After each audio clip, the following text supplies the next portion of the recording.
Hey guys, welcome back to my new blog. তো আজকে আমি যাব আমার বোনের বাড়িতে। তো তাদের বাড়ি ছিল অনেকটা দূরে, যার কারণে বাস দিয়ে যেতে হলো আমাদের। তাদের বাড়ি ছিল সিতাইমনপুর, আর পিসি, আমি আর বোন যাচ্ছিলাম তাদের বাড়িতে। আর যারা ত্রিপুরাতে থাকো তাহলে তারা বুঝতেই পারবে যে আগরতলা থেকে সিতাইমনপুরটা কতটা দূর।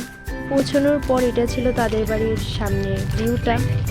আমি আরও যাচ্ছিলাম পিছনে, আর কি পার্টনার নিয়ে পিছিয়ে চলে গিয়েছিল সামনে। তো আর আমি আর ও হেঁটে হেঁটে যাচ্ছিলাম। তো ফাইনালি গিয়ে পৌঁছলাম তাদের বাড়িতে।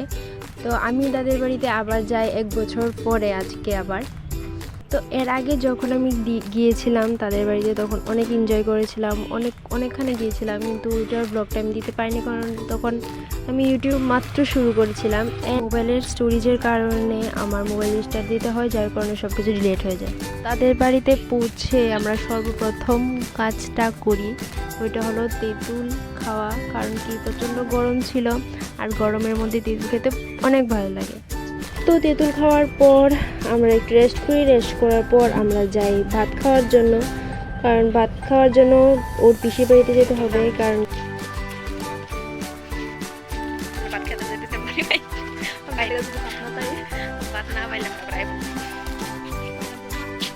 আর এটা ছিল ওদের বাড়ির এইদিকে সবচেয়ে ডেঞ্জারাস মুরগিটাকে দেখে আমার প্রচণ্ড ভয় লাগে। তো যাই হোক, তারপর বিকেলবেলায় গিয়েছিলাম বাগানে। আমরা কিছু রিল আর ফটো উঠাবো বলে। দেখো ওদের বাগানটা কত সুন্দর, আর এই জায়গাটা আমার কাছে খুবই ভালো লাগে। আর এর থেকেও সুন্দর জায়গা আছে, যেটাকে আমি দেখাবো তোমাদের নেক্সট ভিডিওতে।